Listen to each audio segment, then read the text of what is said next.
प्रजापतिगं हवामहे कविं कवीनामुपमश्रवस्तमम् दिवे लोकाः अर्ध्यामेव तद्वीर्य येषु బిల్వపత్రము పరమేశ్వరుడికి ప్రీతియగుట చేత ఈ బిల్వహారతిని దర్శించుకొనుట వల్ల 3 జన్మలలో చేసిన పాపములు తొలగిపోవును.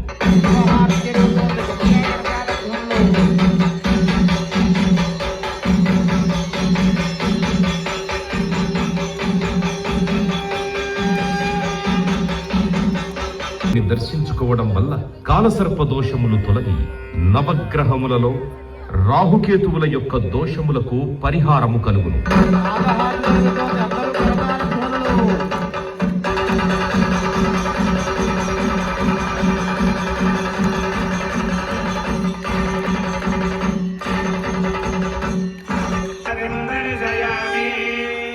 నంది ప్రమథ గణములలో ప్రథముడు అగుట చేత ఈ నందిహారతి దర్శించుకోవడం వల్ల పార్వతీ పరమేశ్వరుల అనుగ్రహం కలుగుతుంది.